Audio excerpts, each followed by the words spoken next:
Fine. So sir మీరు ఒకానొకప్పుడు మన టాలీవుడ్ హీరోస్‌లో జూనియర్ ఎన్టీఆర్ గారి ఒక్కళ్ళకే తెలుగు భాష కరెక్ట్‌గా వస్తుందని చెప్పి ఒక స్టేట్మెంట్ ఇచ్చారు. సో ఇప్పటికీ అదే స్టేట్మెంట్ మీద ఉంటారనుకోవచ్చు. ఇది నిజమే అది. అతను ఒకడు పలకగలడు. మొత్తం ఏ మాటైనా, ఏ డైలాగ్ అయినా పలకగలడు.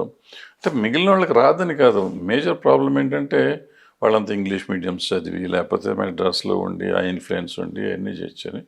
ఇతనికేమో ఇక్కడ చిన్నప్పటి నుంచి ఆ స్కూల్స్ అవి చేసి వాళ్ళ తాతగారిని ఇమిటేట్ చేయటం మొదలెట్టి, ఆ తాతగారు ఉచ్చారణ అది నేర్చుకున్నాడు కాబట్టి అతనికి అది వస్తుంది. అంతే తప్ప మిగిలిన వాళ్ళకి రాదని కాదు. బట్ ఇప్పుడు రాణాకి రాదనుకుంటే రాణా మొన్న ఏదో చెప్పాడు, సినిమాలో చెప్పాడు కదా, అతను కూడా బాగానే చెప్పాడు. అయితే ఈ ఈ ఈ ఎన్టీఆర్కి ఏంటంటే ఎన్టీఆర్ వాళ్ళ తాతగారిని పట్టుబట్టాడు. ఆ పట్టు ఇతను పట్టుకున్నాడు ఎక్కడో. కొంచెం చేయగలడు అనమాట.